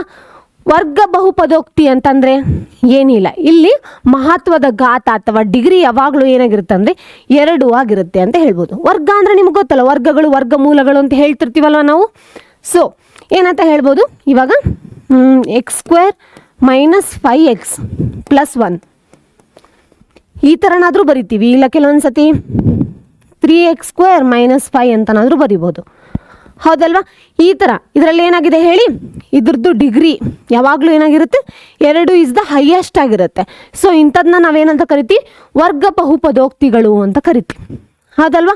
ಕ್ವಾಡ್ರೇಟಿಕ್ ಪೊಲಿನಾಮಿಯಲ್ಸ್ ಅಥವಾ ಕ್ವಾಡ್ರೇಟಿಕ್ ಈಕ್ವೇಷನ್ಸ್ ಅಂತ ಕರಿತೀವಿ. ಹೌದಲ್ವಾ? ಹಾಗಾದರೆ ಇದ್ರದ್ದು ಸಾಮಾನ್ಯ ರೂಪ ಏನಂತ ಬರಿಬೋದು ಹೇಳಿ, ಇದ್ರದ್ದು ಡಿಗ್ರಿ ಯಾವಾಗಲೂ ಏನಾಗಿರುತ್ತೆ ಮಕ್ಕಳೇ, 2 ಆಗಿರುತ್ತೆ. ಹೌದಾ? ಇದ್ರದ್ದು ಸಾಮಾನ್ಯ ರೂಪ ಏನಾಗಿರುತ್ತೆ, ax², ಒಂದು second, ax² plus bx plus c ಅಂತ ಹೇಳ್ಬೋದು. ಹೌದಲ್ವಾ? ಎ ಬಿ ಸಿ ಯಾವಾಗಲೂ ಏನಾಗ್ತಾ ಇರುತ್ತೆ, ಚೇಂಜ್ ಆಗ್ತಾನೇ ಇರುತ್ತೆ. ಅರ್ಥ ಆಗ್ತದಲ್ಲ? ನೆಕ್ಸ್ಟ್ ಹೋಗೋಣ, ಗಣ ಬಹುಪದೋಕ್ತಿ. ನಿಮ್ಗೆ ಆಲ್ರೆಡಿ ಗೊತ್ತಾಗ್ಬಿಟ್ಟಿರುತ್ತೆ ಇವಾಗ. ರೇಖಾತ್ಮಕ ಬಹುಪದೋಕ್ತಿ ಮತ್ತು ವರ್ಗ ಬಹುಪದೋಕ್ತಿಗಳನ್ನು ನೋಡಿದ ಮೇಲೆ ನಿಮಗೆ ಗಣ ಅಂದ್ರೆ ಏನು, ಪವರ್ 3 ಅಂತ ಹೇಳ್ತೀವಿ. ಹೌದಲ್ವಾ? ಡಿಗ್ರಿ 3. ಸೊ ಹಾಗಾದರೆ ಇದಕ್ಕೆ ಎಕ್ಸಾಂಪಲ್ ಹೇಳಿ ನೋಡೋಣ ಯಾರಾದರೂ. x⁻³ ಹೌದಲ್ವಾ, -2 to the power of x minus 5 ಅಂತನಾದರೂ ಬರೀರಿ, ಇಲ್ಲ x⁻³ plus 2x² minus x minus 1 ಅಂತನಾದರೂ ಬರಿಬೋದು. ನೀವು ಹೆಂಗೆ ಬೇಕಾದರೂ ಬರ್ಕೊಳ್ಳಿ, ಮಧ್ಯದಲ್ಲಿ ಏನೇ ಮಿಸ್ ಆದರೂ ಪ್ರಾಬ್ಲಮ್ ಆಗಲ್ಲ. ಬಟ್ ಈ ಡಿಗ್ರಿ ಯಾವಾಗಲೂ ಇರುವಂಥ ಒಂದು ಎಕ್ಸ್ ವ್ಯಾಲ್ಯೂ ಇರಲೇಬೇಕು ಅಂತ ಹೇಳ್ಬೋದು. ಅರ್ಥ ಆಗ್ತಿದೆಯಲ್ಲ? ಇದರಲ್ಲಿ ಯಾವಾಗಲೂ ಹೈಯೆಸ್ಟ್ ಡಿಗ್ರಿ ಏನಾಗಿರುತ್ತೆ ಮಕ್ಕಳೇ, 3 ಅಂತ ಆಗಿರುತ್ತೆ. ಹೌದಲ್ವಾ? ಹಾಗಾದರೆ ಸಾಮಾನ್ಯ ರೂಪ ನೀವು ಹೇಳಿ ನೋಡೋಣ ಇವಾಗ. ಏನು ಹೇಳಿ, ax ಗಣ. ಹೌದಲ್ವಾ? ನೆಕ್ಸ್ಟ್ bx ವರ್ಗ. ಹೌದಾ? ನೆಕ್ಸ್ಟ್ cx ಪ್ಲಸ್ d ಅಂತ ಹೇಳ್ಬೋದು. ಹೌದಲ್ವಾ? ಇದನ್ನು ನಾವೇನಂತ ಕರಿತೀವಿ, ಸಾಮಾನ್ಯ ರೂಪ. ಇದ್ರದ್ದು ವರ್ಗ ಬಹುರೂಪದ್ದು ಇದು, ನೆಕ್ಸ್ಟು ರೇಖಾತ್ಮಕ ಬಹುಪದೋಕ್ತಿದಲ್ಲಿ ಇದು ಅಂತ ಹೇಳ್ಬೋದು. ಅರ್ಥ ಆಗ್ತದೆ ಅಲ್ವಾ? So very easy. ಈ 3 ಮಾತ್ರ, ಒಂದು ಸೆಕೆಂಡ್, ಈ 3 ಮಾತ್ರ ಯಾವುದೇ ಕಾರಣಕ್ಕೂ ಮರಿಬೇಡಿ ಮಕ್ಕಳೇ. Very very very important. ಸಾಮಾನ್ಯ ರೂಪ ಅಂತ ಹೇಳ್ಬೋದು ನಾವು. ಹೌದಾ? ಅದರಲ್ಲೂ ಇದು 2 ಮರಿಬೇಡಿ, ಯಾಕಂದರೆ ನಿಮ್ಮ ನೆಕ್ಸ್ಟ್ 2 ಚಾಪ್ಟರ್ಸ್ ಇದ್ರ ಮೇಲೇ ಇದೆ. ಓಕೆ ಅಲ್ವಾ ಮಕ್ಕಳೇ? ಹಾಗಾದ್ರೆ ನೆಕ್ಸ್ಟ್ ಹೋಗೋಣ. ಫೈನ್. ಏನಪ್ಪ, ಹಾಂ ಓಕೆ, ಬಹುಪದೋಕ್ತಿಯ ಶೂನ್ಯತೆ ಅಂತ ಹೇಳ್ತೀವಿ. ಏನಪ್ಪ ಅದು ಬಹುಪದೋಕ್ತಿಯ ಶೂನ್ಯತೆ ಅಂದರೆ, ಸಿ ಝೀರೋಸ್ ಆಫ್ ಪೊಲಿನಾಮಿಯಲ್ಸ್ ಅಂತ ಕರಿತೀವಿ ನಾವು ಇಂಗ್ಲೀಷಲ್ಲಿ. ಓಕೆನಾ? ಏನಿದು ಅಂದರೆ ಪಿ ಆಫ್ ಎಕ್ಸ್ನ ನಾವು ಯಾವುದಂತ ಕರಿತೀವಿ, ಬಹುಪದೋಕ್ತಿ ಅಂತ ಕರಿತೀವಲ್ವಾ? ಹಾಗಾದರೆ ಯಾವುದೇ ಒಂದು ಬಹುಪದೋಕ್ತಿಯಲ್ಲಿ ಎಕ್ಸ್ನ ಬಹುಪದೋಕ್ತಿ ಕೆ ಅಂದರೆ, ಈಗ ಎಕ್ಸಾಂಪಲು ಇಲ್ಲಿ ತೋರಿಸ್ತೀನಿ, ನಿಮಗೆ ಹೇಳಿದ್ರೆ ಅರ್ಥ ಆಗ್ತಾ ಹೋಗುತ್ತೆ. ಕೆ ಅನ್ನೋ ಒಂದು ಸಂಖ್ಯೆಯಿಂದ ನಾವೇನಾದರೂ ಅದನ್ನು ಹಾಕಿ ಸಬ್ಸ್ಟಿಟ್ಯೂಟ್ ಮಾಡ್ತಾ ಹೋದ್ವಿ ಅಂದರೆ ಕೆ ಅನ್ನೋದು ಯಾವಾಗಲೂ ಒಂದು ವಾಸ್ತವ ಸಂಖ್ಯೆ, ಏನು ಬೇಕಾದರೂ ಆಗಿರ್ಬೋದು. ಹೌದಲ್ವಾ? ಅದನ್ನು ಹಾಕಿ ನಾವು ಸಬ್ಸ್ಟಿಟ್ಯೂಟ್ ಮಾಡಿದಾಗ ಲಾಸ್ಟಿಗೆ ಬರುವಂಥ ಆನ್ಸರ್ ಯಾವಾಗಲೂ ಏನಾಗಿರುತ್ತೆ, ಶೂನ್ಯತೆಯಲ್ಲಿ ಕನ್ಸಿಡರ್ ಆಗುತ್ತೆ. Example P of K is equals to 0 ಅಂತ ಬಂತು. ಎಕ್ಸಾಂಪಲ್ ಈ P of X is equal to ಯಾವುದೋ ಒಂದು ಸಿಂಪಲಾಗಿ ತೊಗೋತೀನಿ ನಾನು, x² ಮೈನಸ್ 2x ಪ್ಲಸ್ 3 ಅಂತ ತೊಗೊಂಡಿರ್ತೀನಿ. ಹೌದಾ? ಇವಾಗ ನಾನು ಇಲ್ಲೇನು ಮಾಡ್ತಿದ್ದೀನಿ ಅಂದರೆ, ಇಲ್ಲಿ x⁻k ವೇರ್ ಏನಾಗುತ್ತೆ ಅವಾಗ P of X is equals to 0 ಅಂತ ಕನ್ಸಿಡರ್ ಆಗೋಣ. ಓಕೆನಾ? ಎಕ್ಸ್ ಕೆಗೆ ಈಕ್ವಲ್ ಆದಾಗ ಏನಾಗುತ್ತೆ, P of X is equal to 0 ಅಂತ ಆದರೆ ಏನಾಗುತ್ತೆ, x² 2x ಎಕ್ಸ್ ಏನಾಗುತ್ತೆ ಹೇಳಿ ಮಕ್ಕಳೇ, ವರ್ಗ minus 2x plus 3 is equal to 0 ಅಂತ ಮಾಡ್ಬೋದು. ಹೌದಲ್ವಾ? ಬಟ್ ಇಲ್ಲಿ ಏನಾಗ್ತಿದೆ, ಒಂದು ಸೆಕೆಂಡ್, ನಾನು ಇಲ್ಲಿ ಏನು ಮಾಡಿದೆ, ವರ್ಗ ತಗೊಂಡೆ. ಬಟ್ ಇಲ್ಲಿ ನಾನು ಹೇಳ್ತಾ ಇರೋದು ರೇಖಾತ್ಮಕ. ಒಂದು ಸೆಕೆಂಡ್, ರೇಖಾತ್ಮಕ ತಗೊಳ್ಳೋಣ ಯಾವುದಾದ್ರೂ ಒಂದು 2x ಪ್ಲಸ್ 3 ಅಂತ ತಗೊಳ್ಳೋಣ. ಓಕೆನಾ? Where x is equals to k, so P of X is equals to 0 ಅಂತ ಕನ್ಸಿಡರ್ ಆಗುತ್ತೆ. ಓಕೆನಾ? ಇವಾಗ 2x plus 3 is equals to 0, 2k plus 3 is equals to 0 ಅಂತ ಕನ್ಸಿಡರ್ ಆಗುತ್ತೆ. ಹೌದಲ್ವಾ? ಹಾಗಾದರೆ ಇಲ್ಲಿ ಕೆನ ಬೆಲೆ ಕಂಡುಹಿಡಿಬೇಕಾಗಿತ್ತು ಅಂದರೆ ನಾವು ಅವಾಗ ಏನು ಮಾಡ್ತೀವಿ ಅಂದರೆ ಮೈನಸ್ b/a ಅಂತ ಮಾಡ್ತೀವಿ. ಯಾವಾಗ ಕೆನ ವ್ಯಾಲ್ಯೂ ಕಂಡುಹಿಡಿಬೇಕಾಗಿತ್ತು ಅಂದರೆ. ಸೊ ಯಾವುದಾದ್ರೂ ಒಂದು ರೇಖಾತ್ಮಕ ಬಹುಪದೋಕ್ತಿಯಲ್ಲಿ ಶೂನ್ಯತೆಗಳನ್ನು ಕಂಡುಹಿಡಿಬೇಕಾದ್ರೆ ಏನಾಗುತ್ತೆ, ಈ ಫಾರ್ಮುಲಾನ ಯೂಸ್ ಮಾಡ್ತೀವಿ ನಾವು. K is equal to minus b/a ಅಂತ ಹೇಳ್ತೀವಿ. ಯಾಕಂದರೆ ಯಾವಾಗಲೂ ಒಂದು ಬಹುಪದೋಕ್ತಿಗೆ ಬರೀ ಅಂದರೆ ಎಕ್ಸಾಂಪಲ್ ಒಂದು ರೇಖಾತ್ಮಕ ಬಹುಪದೋಕ್ತಿಗಳೇ ಬರೀ ಒಂದು ಶೂನ್ಯತೆಯನ್ನು ಹೊಂದಿರುತ್ತೆ, ಅದಕ್ಕಿಂತ ಜಾಸ್ತಿ ಶೂನ್ಯತೆಗಳನ್ನು ಅದು ಹೊಂದಕ್ಕಾಗಲ್ಲ. So P of X is equal to ax plus b ಅಂದಾಗ ಇದು ಸಾಮಾನ್ಯ ರೂಪ. ಹೌದಲ್ವಾ? So P of K is equal to ak plus b is equals to 0, ಅಕಸ್ಮಾತ್ ಕೆ ಇಂದ ಸಬ್ಸ್ಟಿಟ್ಯೂಟ್ ಮಾಡಿದಾಗ ಅದು 0 ಅಂತ ಕನ್ಸಿಡರ್ ಆಯಿತು ಅಂದರೆ ಅವಾಗ ಕೆ ನ ವ್ಯಾಲ್ಯೂ ನಾವು ಹೆಂಗೆ ಕಂಡುಹಿಡಬೇಕು, -b/a. ಇಲ್ಲೇನಿದೆಯಲ್ಲ ಈ ವ್ಯಾಲ್ಯೂನ ಮೈನಸ್ ಚಿಹ್ನೆ ಮುಂದೆ ಬರೆದು ನೆಕ್ಸ್ಟ್ ಡಿವೈಡೆಡ್ ಬೈ ಎ ಅಂತ ಬರಿಬೇಕು. ಇಲ್ಲಿ ಬಿ ಅನ್ನೋದನ್ನ ಸ್ಥಿರಾಂಕ ಅಂತ ಕನ್ಸಿಡರ್ ಮಾಡ್ತೀವಿ. ಅದೇ ರೀತಿ ಎನ ನಾವೇನಂತ ಕರಿತೀವಿ, ಎಕ್ಸ್ನ ಸಹಗುಣಕ ಅಂತ ಕರಿತೀವಿ. ಹೌದಲ್ವಾ ಮಕ್ಕಳೇ? ಯಾಕಂದರೆ ಸಿ ಎ ಇಂಟು ಎಕ್ಸ್ ಅಂತ ಬರೆದಿದ್ದೀವಿ. ಅದೇ ಬಿ ಅಂದರೆ ಬರೀ ಸ್ಥಿರಾಂಕ, ಅದು ಏನು ಬೇಕಾದರೂ ಆಗಿರ್ಬೋದು, ಕಾನ್ಸ್ಟಂಟ್ ಅಂತ ಹೇಳ್ತೀವಿ. ಹೌದಲ್ಲ? ಇಟ್ ಮೇ ಬಿ +3 ಈ ಥರನೇ ಬರುತ್ತೆ, ಆಲ್ಮೋಸ್ಟ್ ಇಲ್ಲ -2 ಈ ಥರ ಇರುತ್ತೆ. ಸೊ ನಾವು ಅದನ್ನೇ ಏನಂತ ಹೇಳ್ತೀವಿ ಹೇಳಿ, ಸ್ಥಿರಾಂಕ ಅಂತ ಹೇಳ್ತೀವಿ. ಇದನ್ನೇ ಅಂತ ಕರಿತೀವಿ ನಾವು ಎಯು ಎಕ್ಸ್ನ ಸಹಗುಣಕ ಅಂತ ಕರಿತೀವಿ. ಅರ್ಥ ಆಗ್ತಿದೆ ಅಲ್ವಾ? ಹಾಗಾದರೆ ನೆಕ್ಸ್ಟ್ ಹೋಗೋಣ ಮಕ್ಕಳೇ. ನೋಡಿ, ಒಂದು ಸೆಕೆಂಡ್. ಓಕೆ ಫೈನ್, ಅರ್ಥ ಆಯ್ತಲ್ಲ? ಇವಾಗ ನೋಡಿ, ಬಹುಪದೋಕ್ತಿಯ ಶೂನ್ಯತೆಗಳ ರೇಖಾ ಗಣಿತದ ಅರ್ಥ ಅಂತ ಹೇಳಿ ನಿಮ್ಗೆ ಇನ್ನೊಂದು ಡೌಟ್ ಇರ್ಬೋದು. ಏನದು? ಬರೀ ರೇಖಾತ್ಮಕ ಏನದು ಬಹುಪದೋಕ್ತಿ ಇದ್ದು ಝೀರೋಸ್ ಅಂದರೆ ಶೂನ್ಯತೆಗಳ ಬಗ್ಗೆ ಹೇಳಿದ್ರು, ಬಟ್ ವರ್ಗದ ಹೇಳಿಲ್ವಲ್ಲ.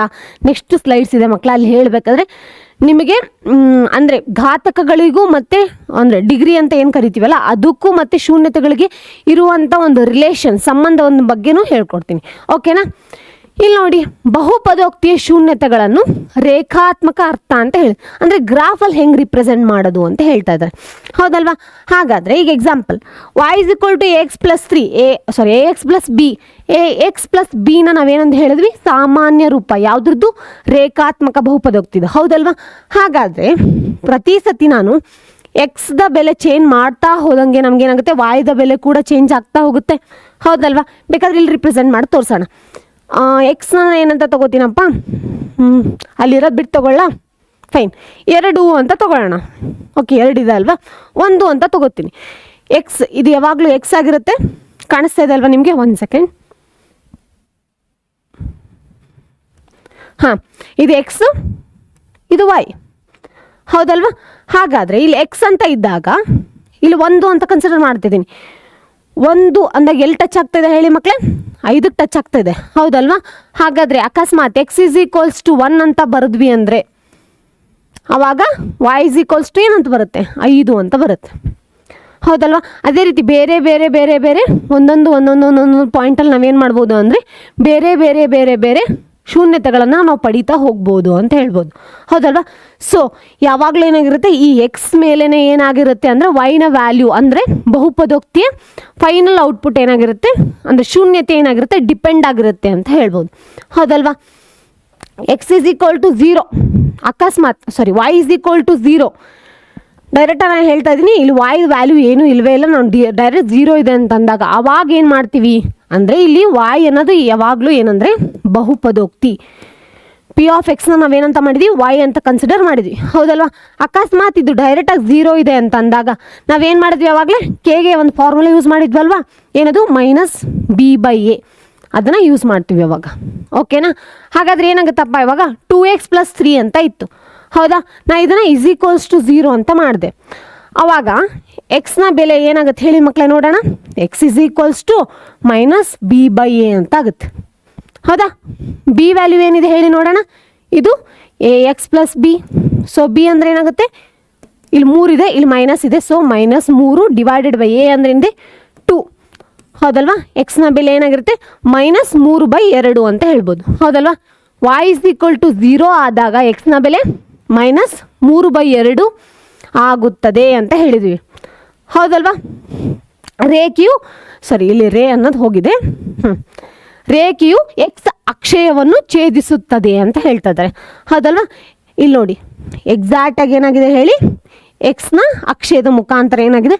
ಹಾದು ಹೋಗಿದೆ ಅಂತ ಹೇಳ್ಬೋದು. ಛೇದಿಸುತ್ತದೆ, ಹಾದು ಹೋಗಿದೆ ಅಂತ ಏನಾದರೂ ಹೇಳ್ಬೋದು. ಅರ್ಥ ಆಗ್ತಿದೆ ಅಲ್ಲ ಮಕ್ಕಳೇ? ಇದನ್ನು ಎಕ್ಸ್ಪ್ಲೇನ್ ಮಾಡೋದು ಏನೂ ಇಲ್ಲ, ಕಾನ್ಸೆಪ್ಟ್ ಬರೀ ಫಾರ್ ಯುವರ್ ಝೀರೋಸ್ ಅಂದರೆ ನಿಮ್ಮ ಶೂನ್ಯತೆಗಳ ಬಗ್ಗೆ ತಿಳ್ಕೊಳ್ಳೋಕ್ಕೋಸ್ಕರ ಈ ಗ್ರಾಫ್ನ ರಿಪ್ರೆಸೆಂಟ್ ಮಾಡಿದ್ವಿ. ಓಕೆನಾ? ಇದ್ರ ಬೇಸಸ್ ಮೇಲೆ ಒಂದಿಷ್ಟು ಬೇರೆ ಬೇರೆ ಬೇರೆ ಪ್ರಶ್ನೆಗಳಿದೆ. ಎಕ್ಸಾಂಪಲ್ ಏನಂದರೆ ಇವಾಗ ಇಲ್ಲಿ ಮತ್ತು ಎಕ್ಸ್ ಆ್ಯಂಡ್ ವೈ ಅಂತ ಇರುತ್ತೆ. ಇದನ್ನು ಎಕ್ಸ್, ಇದನ್ನು ವೈ ಅಂತ ಕನ್ಸಿಡರ್ ಮಾಡೋಣ. ಹೌದಾ?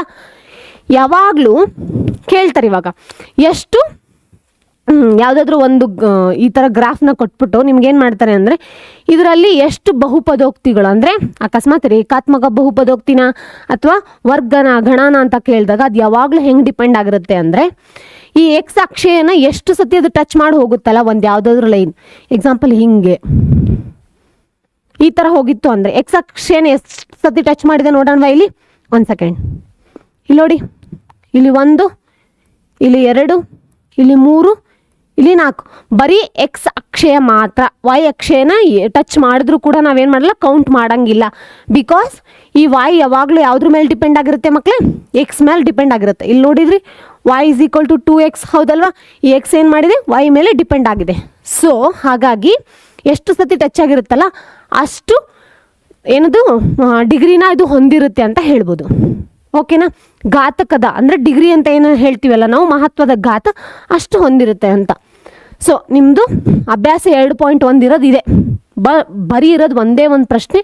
ಜಸ್ಟ್ ನೋಡೋಣ ಏನು ಅಂತ. y = p of x ಹೌದಲ್ವಾ, ಅವ್ರು ಹೇಳ್ಬಿಟ್ಟಿದ್ದಾರೆ ಏನಂದರೆ ಒಂದು ಬಹುಪದೋಕ್ತಿ p of x ನಾವೇನು ಮಾಡಿದ್ದೀನಿ y ಅಂತ ಕನ್ಸಿಡರ್ ಮಾಡ್ತಾ ಇದ್ದೀನಿ ಅಂತ. ಹಾಗಾದರೆ ಎಕ್ಸ್ ಬದಲಾಗ್ತಾ ಹೋದಂಗಲಿ y ಕೂಡ ಏನಾಗುತ್ತೆ ಅದ್ರ ತಕ್ಕ ಹಾಗೆ ಬದಲಾಗ್ತಾ ಹೋಗುತ್ತೆ. ಹೌದಾ? ಸೊ ನಕ್ಷೆಯಲ್ಲಿ ಕೆಳಗೆ ಚಿತ್ರ 2.10ರಲ್ಲಿ ನೀಡಿದ್ದು ಇಲ್ಲಿ p of x ಎಂಬುದು ಬಹುಪದೋಕ್ತಿಯಾಗಿದೆ. ಹೌದಲ್ವಾ? ಪ್ರತಿ ಸಂದರ್ಭದಲ್ಲೂ p of x ದ ಶೂನ್ಯತೆಗಳ ಸಂಖ್ಯೆಯನ್ನು ಕಂಡುಹಿಡಿಯಿರಿ ಅಂತ ಹೇಳಿದ್ದಾರೆ. ಎಷ್ಟು ಶೂನ್ಯತೆಗಳನ್ನು ಹೊಂದಿರ್ಬೋದು ಅಂತ. ಹೌದಾ? ಹಾಗಾದರೆ ಇಲ್ಲಿ 1 ಸೆಕೆಂಡ್, ನಾನು ನೆಕ್ಸ್ಟ್ ಸ್ಲೈಡಿಗೆ ಹೋಗ್ಬಿಟ್ಟು ಬರಲಾ? ಬೇಕಾದ್ರೆ ಇದು 1 ಸೆಕೆಂಡ್ ನಾನು ನಿಮ್ಗೆ ಹೇಳ್ತೀನಿ. ಯಾಕಂದರೆ ಬಹುಪದೋಕ್ತಿಗಳ ಶೂನ್ಯತೆಗಳು ಮತ್ತು ಸಹಗುಣದ ಸಂಬಂಧ ಅಂತ ಹೇಳ್ತೀವಿ. ಮೊದಲೇನು ಮಾಡಿದ್ವಿ ನಾವು, ಶೂನ್ಯತೆಗಳನ್ನು ಕಂಡುಹಿಡಿಬೇಕಾದ್ರೆ ಬರೀ ರೇಖಾತ್ಮಕ ಕಂಡುಹಿಡಿದಲ್ಲ, ಅದೇ ರೀತಿ ವರ್ಗ ಮತ್ತು ಗಣಕ್ಕೆ ಕಂಡುಹಿಡಿಬೇಕಾದ್ರೆ ನಮ್ಗೆ ಯಾವಾಗಲೂ ಒಂದು ರಿಲೇಷನ್ ಗೊತ್ತಿರಬೇಕು. ಏನು ಅಂತಂದರೆ ನಿಮ್ಮ ಡಿಗ್ರಿ ಎಷ್ಟಿರುತ್ತೋ ಆ ಡಿಗ್ರಿ, ಈ ಡಿಗ್ರಿ ಎಕ್ಸಾಂಪಲು 3 ಇತ್ತಂದರೆ ಅದೇ ರೀತಿ ಶೂನ್ಯತೆಗಳು ಕೂಡ, 1 ಸೆಕೆಂಡ್ ಮಕ್ಕಳೇ, ಶೂನ್ಯತೆಗಳು ಕೂಡ ಏನಾಗಿರುತ್ತೆ 3 ಅಂತ ಆಗಿರುತ್ತೆ. ಅರ್ಥ ಆಗ್ತಿಲ್ಲ? ಡಿಗ್ರಿ ಎಷ್ಟಿರುತ್ತೋ ಅಷ್ಟೇ ಈಕ್ವಲ್ ಆಗಿ ಏನಿರುತ್ತೆ ಶೂನ್ಯತೆಗಳನ್ನು ಹೊಂದಿರುತ್ತೆ. ಎಕ್ಸಾಂಪಲ್ ಇವು ರೇಖಾತ್ಮಕದಲ್ಲಿ ಡಿಗ್ರಿ ಯಾವಾಗಲೂ 1 ಇರುತ್ತೆ, ಸೊ ಶೂನ್ಯತೆ ಕೂಡ ಒಂದೇ. ಅದೇ ರೀತಿ ವರ್ಗದಲ್ಲಿ ಏನಾಗುತ್ತೆ 2 ಇರುತ್ತೆ, ಅದೇ ರೀತಿ ಶೂನ್ಯತೆಗಳು 2 ಅಂತ ಇರ್ಬೋದು. ಇವನ್ ಘನದಲ್ಲಿ ಏನಾಗಿರುತ್ತೆ 3 ಅಂತ ಇರುತ್ತೆ, ಸೊ ಶೂನ್ಯತೆಗಳು ಕೂಡ 3 ಅಂತ ಹೇಳ್ಬೋದು. ಈ ರಿಲೇಷನ್ ಅರ್ಥ ಆಗ್ತಿದೆ ಅಲ್ವಾ ಮಕ್ಕಳೇ? ಸೊ ಈ ರಿಲೇಷನ್ ಬೇಸಸ್ ಮೇಲೆ ಏನಾಗುತ್ತೆ ಅಂದರೆ ಇದ್ರ ಶೂನ್ಯತೆಗಳನ್ನು ನಾವೇನು ಮಾಡ್ಬೋದು ಕಂಡುಹಿಡಿಬೋದು ಅಂತ ಹೇಳ್ಬೋದು. ಅರ್ಥ ಆಗ್ತಿದೆಯಲ್ಲ? ಇವಾಗ ಹಂಗಂದ್ರೆ ಎಕ್ಸ್ ಅಕ್ಷಯವನ್ನು ಎಷ್ಟು ಸತಿ ಒಂದು ಗ್ರಾಫ್ ಟಚ್ ಮಾಡಿ ಹೋಗುತ್ತಲ್ಲ ಅಷ್ಟು ಡಿಗ್ರಿಯನ್ನು ಕೂಡ ಹೊಂದಿರುತ್ತೆ. ಅದೇ ಈಕ್ವಲ್ ಏನಾಗುತ್ತೆ ಶೂನ್ಯತೆಗಳನ್ನು ಕೂಡ ಹೊಂದಿರುತ್ತೆ. ಓಕೆನಾ? ಹಾಗಾದರೆ ಇಲ್ಲಿ ನೋಡಿ, ಎಕ್ಸ್ ಅಕ್ಷಯನ ಎಷ್ಟು ಸತಿ ಟಚ್ ಮಾಡಿದೆಪ್ಪ? 1. ಇದು y ಅಕ್ಷಯನ ಟಚ್ ಮಾಡಿದೆ, ಹಾಗಾದರೆ ಇದು ಕನ್ಸಿಡರ್ ಆಗಲ್ಲ. ಸೊ ಇದ್ರ ಶೂನ್ಯತೆ ವ್ಯಾಲ್ಯೂ ಎಷ್ಟಾಗಿರುತ್ತೆ 1 ಅಂತ ಹೇಳ್ಬೋದು. ಕಾಣಿಸ್ತಾ ಇದೆ ನಮ್ಮ ಮಕ್ಕಳೇ? 1 ನಿಮಿಷ ಚೇಂಜ್ ಮಾಡೋಣ ಕಲರ್. ಓಕೆನಾ? ಹೌದಲ್ವಾ? ಅದೇ ರೀತಿ ನೆಕ್ಸ್ಟ್ ಒನ್ ನೋಡೋಣ. ಎಕ್ಸ್ ಅಕ್ಷಯ ಇಲ್ಲೊಂದು ಸಟ್ ಟಚ್ ಆಗಿದೆ, ಇಲ್ಲೊಂದು ಸಟ್ ಟಚ್ ಆಗಿದೆ, ಬಟ್ ಇದು ಟಚ್ ಆಗಿದೆ, ಎಲ್ಲಿ ಟಚ್ ಆಗಿದೆ y ಅಕ್ಷಯನ, ಹಾಗಾಗಿ ಇದು ಕನ್ಸಿಡರ್ ಆಗಲ್ಲ. ಸೊ ಇದ್ರದ್ದು ಶೂನ್ಯತೆಗಳು ಎಷ್ಟಿದೆ 2 ಇದೆ, ಡಿಗ್ರಿ ಕೂಡ ಎಷ್ಟಿರುತ್ತೆ 2 ಇರುತ್ತೆ. ಅರ್ಥ ಆಗ್ತಿದೆನಾ? ನೆಕ್ಸ್ಟು ನೆಕ್ಸ್ಟ್ ಅಪ್ಪ ಇದ್ರದ್ದು ನೋಡಿ, 1 2 3 ಹೌದಲ್ವ ಮಕ್ಕಳೇ? ಹಾಗಾದರೆ ಟೋಟಲ್ ಎಷ್ಟಿದೆಪ್ಪ ಇಲ್ಲಿ ಶೂನ್ಯತೆಗಳು 3 ಅಂತ ಹೇಳ್ಬೋದು. ಹೌದಲ್ವ ಮಕ್ಕಳೇ? ಎಷ್ಟು ಶೂನ್ಯತೆಗಳನ್ನು ಹೊಂದಿದೆ ಇದು? 3 ಶೂನ್ಯತೆಗಳನ್ನು ಹೊಂದಿದೆ ಅಂತ ಹೇಳ್ಬೋದು. ಅದೇ ರೀತಿ ನೆಕ್ಸ್ಟ್ ಯಾವ್ದು ಬರುತ್ತಪ್ಪ? ಹಾಂ, ಇಲ್ಲಿದೆ ನೋಡಿ, ಇಲ್ಲೊಂದಿದೆ ಬಟ್ ಇದು y. 1 ಸೆಕೆಂಡ್, ಇಲ್ಲಿದೆ ನೋಡಿ, y ಅಕ್ಷಯ ಅಂತ ಹೇಳ್ತೀವಿ, ನೆಗೆಟಿವ್ y ಅಕ್ಷಯ. ಹೌದಲ್ವಾ? ಹಾಗಾಗಿ ಇದು ಒಂದೇ ಇರೋದ್ರಿಂದ ಸೊ ಇದನ್ನು ನಾವೇನಂತ ಮಾಡ್ತೀವಿ 1 ಅಂತ ಕನ್ಸಿಡರ್ ಮಾಡ್ತೀವಿ. ಹೌದಲ್ವಾ? ಅದೇ ರೀತಿ ನೆಕ್ಸ್ಟ್ ಏನಿದೆ ನೋಡಿ, 2.9 ಈ ಇಮೇಜಲ್ಲಿ ಇಲ್ಲಿ ಬರೀ ಒಂದೇ ಒಂದು ಪಾಯಿಂಟಲ್ಲಿ ಏನಾಗಿದೆ ಟಚ್ ಆಗಿದೆ, ಸೊ ಇದು ಕೂಡ 1 ಅಂತ ಹೇಳ್ಬೋದು. ಲಾಸ್ಟ್ ಒನ್ ಕೌಂಟ್ ಮಾಡಿ ಮಕ್ಕಳೇ, 1 2 3 4. ಸೊ ಇದ್ರದ್ದು ಶೂನ್ಯತೆಗಳು ಅಥವಾ ಡಿಗ್ರಿ ಎಷ್ಟಾಗಿರುತ್ತೆ 4 ಅಂತ ಕನ್ಸಿಡರ್ ಮಾಡ್ಬೋದು. ಅರ್ಥ ಆಗ್ತಿದೆಯಲ್ಲ ಮಕ್ಕಳೇ?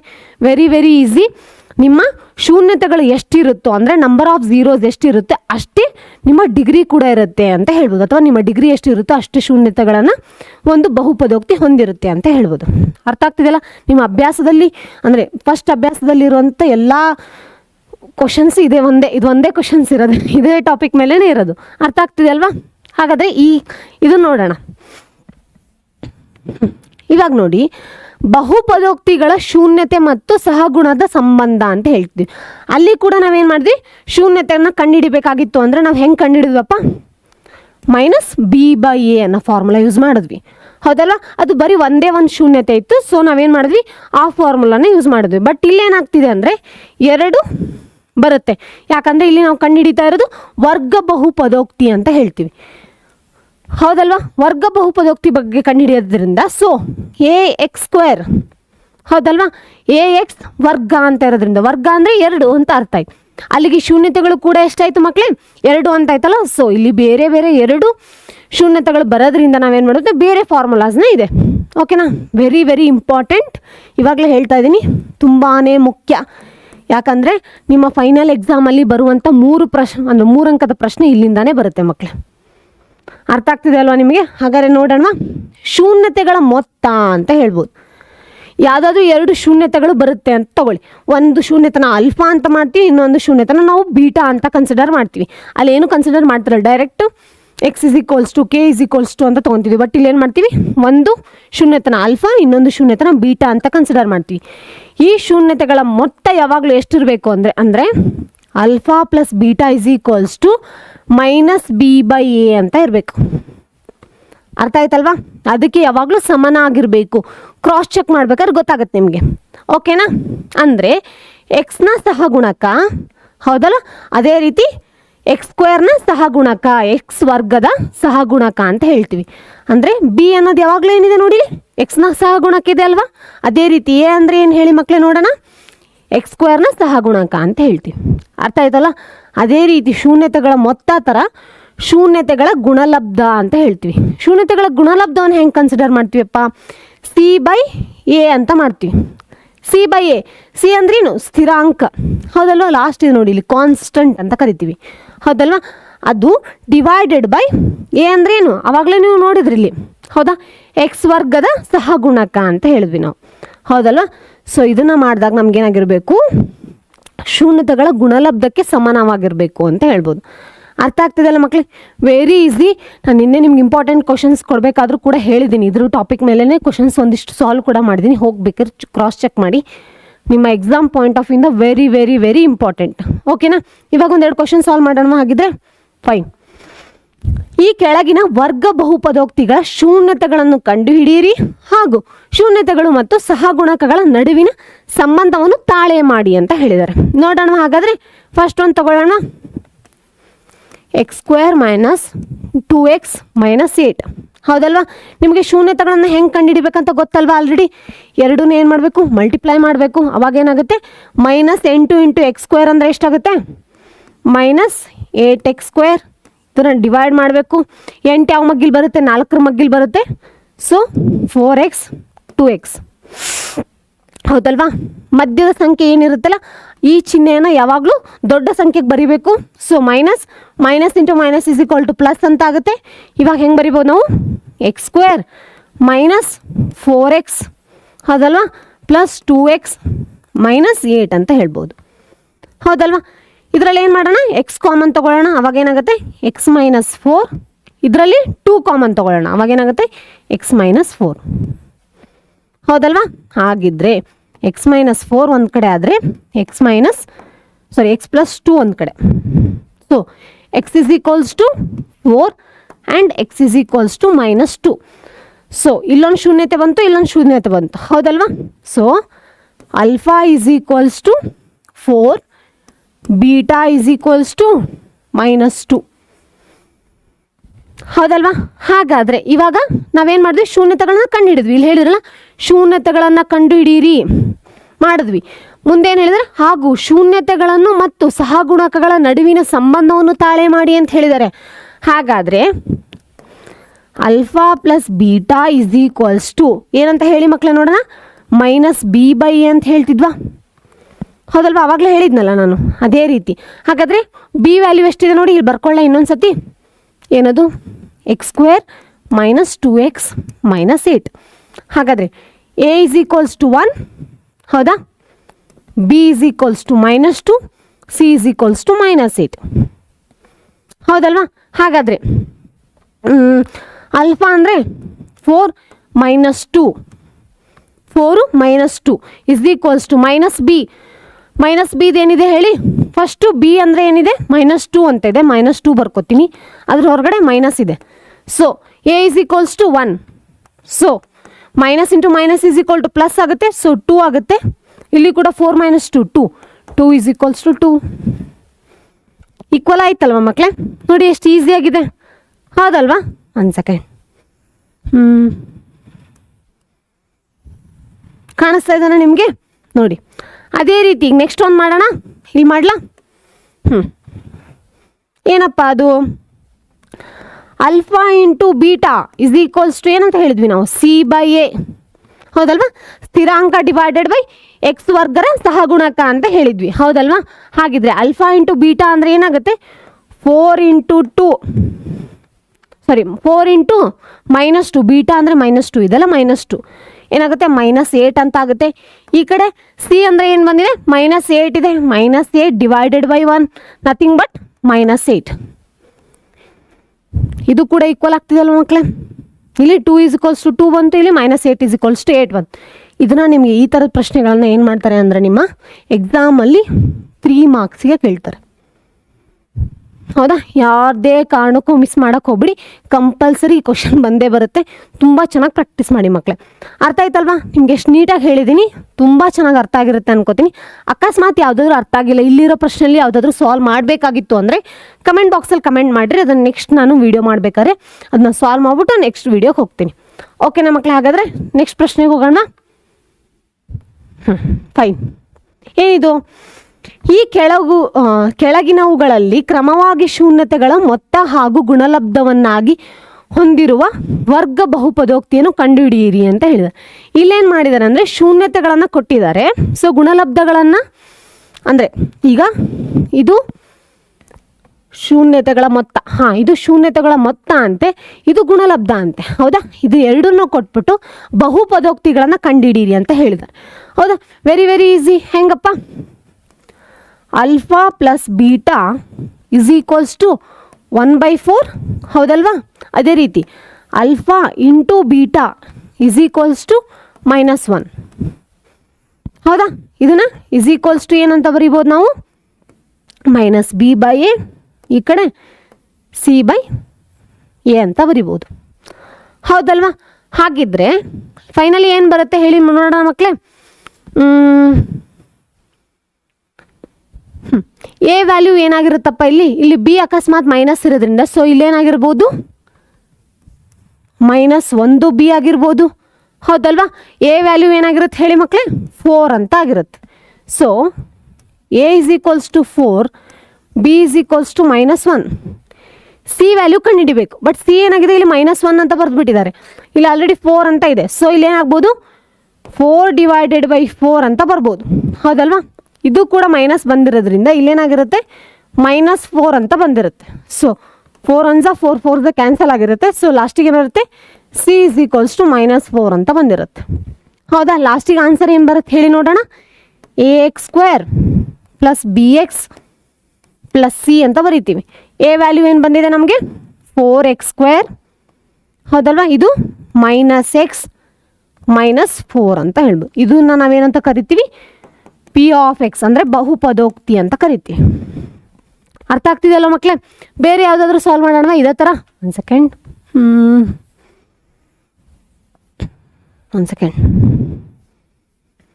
ಯಾವ್ದು ತೊಗೊಳ್ಳಪ್ಪ?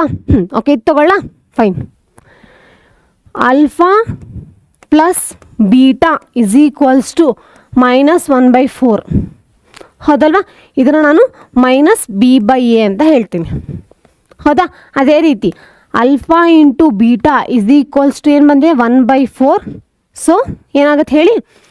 C/A. ಇಲ್ಲಿ ನೋಡಿ, ಎ ಇಲ್ಲೂ ಕೂಡ ಸೇಮ್ ಇದೆ, ಹಾಗಾಗಿ ಏನು ಚೇಂಜಸ್ ಮಾಡೋ ಅವಶ್ಯಕತೆ ಇಲ್ಲ. ಎ ಇಸ್ ಈಕ್ವಲ್ಸ್ ಟು 4 ಅಂತ ತಗೊಳ್ಳೋಣ, ಹೌದಲ್ವಾ? ಅದೇ ರೀತಿ ಬಿ ಇಸ್ ಈಕ್ವಲ್ಸ್ ಟು, ಇಲ್ಲೂ ಮೈನಸ್ ಇದೆ, ಎರಡು ಕ್ಯಾನ್ಸಲ್ ಆಯಿತು ಅಂದರೆ ಬಿ ವ್ಯಾಲ್ಯೂ ಏನಂತ ಬರುತ್ತೆ ಮಕ್ಕಳೇ? 1 ಅಂತ ಬರುತ್ತೆ, ಹೌದಾ? ನೆಕ್ಸ್ಟ್ ಏನಿದೆ ನೋಡಿ? ನಥಿಂಗ್ ಬಟ್ ಲಾಸ್ಟಿಗೆ ಉಳಿಯೋದು c. So c value will be obviously 1, ಹೌದಲ್ವಾ? Very easy. ನೋಡಿ ಲಾಸ್ಟಿಗೆ ಏನು ಬರಿಬೋದು ನಾವು? ದ ಸಾಮಾನ್ಯ ರೂಪ ಏನು? A x square plus b x plus c ಅಂತ ಹೇಳ್ತೀವಿ. ಸೊ ಎ ವ್ಯಾಲ್ಯೂ ಏನಿದೆ 4x ಸ್ಕ್ವೇರ್ ಪ್ಲಸ್ ಎಕ್ಸ್ ಅಂತ ಹೇಳ್ಬೋದು. 1 × x is nothing but X, ಹೌದಲ್ವಾ ಮಕ್ಕಳೇ? ಲಾಸ್ಟಿಗೆ ಸಿ ಅಂದರೆ ಏನಿದೆ 1 ಅಂತ ಇದೆ. ದಿಸ್ ಈಸ್ ಏನದು? ಪೊಲಿನಾಮಿಯಲ್ ಅಂದರೆ ಬಹುಪದೋಕ್ತಿ ಅಂತ ಹೇಳ್ಬೋದು. ಇದನ್ನು ನಾವೇನಂತ ಕರಿತೀವಿ? ಬಹುಪದೋಕ್ತಿ ಪಿ ಆಫ್ ಎಕ್ಸ್ ಅಂತ ತೋರಿಸ್ತೀವಿ. ಹೌದಲ್ವಾ ಮಕ್ಕಳೇ? Very very very easy. ಅರ್ಥ ಆಗ್ತಿದೆಯಲ್ಲ ಮಕ್ಕಳೇ ನಿಮಗೆ ಎಷ್ಟು ಈಸಿ ಇದೆ ಅಂತ? ಹಾಗಾದರೆ ಈ ಕಾನ್ಸೆಪ್ಟ್ ಎಲ್ಲ ಅರ್ಥ ಆಯ್ತಲ್ವ ಮಕ್ಕಳೇ ನಿಮ್ಗೆ? ಈ ಪಾಠ ಬಹುಪದೋಕ್ತಿ ಅರ್ಥ ಆಯ್ತಲ್ವ? ಏನಾದರೂ ಕನ್ಫ್ಯೂಷನ್ಸ್ ಇದ್ರೆ ಕಮೆಂಟ್ ಬಾಕ್ಸಲ್ಲಿ ತಿಳಿಸಿ ಮಕ್ಕಳೇ. ಆದಷ್ಟು ನಿಮಗೆ ಬೇಗ ನಾನು ಏನು ಮಾಡ್ತೀನಿ, ನಿಮ್ಮ ಕನ್ಫ್ಯೂಷನ್ಸ್ಗೆ ಕ್ಲಾರಿಟಿ ಕೊಡ್ತೀನಿ. ಓಕೆನಾ ಮಕ್ಕಳೇ? ಹಾಗಾದರೆ ಇಲ್ಲಿಗೆ ಮುಗಿಸೋಣ. ನೆಕ್ಸ್ಟು ನಿಮ್ಮ ರೇಖಾತ್ಮಕ ಸಮೀಕರಣ ಏನಿದೆಯಲ್ಲ ಆ ಚಾಪ್ಟರ್ನ ಮಾಡ್ತೀನಿ. ಅಲ್ಲಿವರೆಗೂ ಏನು ಮಾಡ್ತೀರಿ ಅಂದರೆ ನಿಮ್ಮ ಯಾವ್ಯಾವ ವಿಷಯದ ಬಗ್ಗೆ ಅಥವಾ ನಿಮ್ಗೆ ಯಾವ ಟಾಪಿಕ್ ಬಗ್ಗೆ ಕನ್ಫ್ಯೂಷನ್ಸ್ ಇದೆಲ್ಲ ಕಮೆಂಟ್ ಬಾಕ್ಸಲ್ಲಿ ತಿಳಿಸಿ. ಆದಷ್ಟು ಬೇಗ ಆ ಚಾಪ್ಟರ್ನ ಬೇಕಿದ್ರು ಏನು ಮಾಡೋಣ, ಕವರ್ ಮಾಡ್ತಾ ಹೋಗೋಣ. ಓಕೆನಾ ಮಕ್ಕಳೇ? ಹಾಗಾದರೆ ಸಿಗೋಣ. ಬಾಯ್ ಮಕ್ಕಳೇ. Thank you.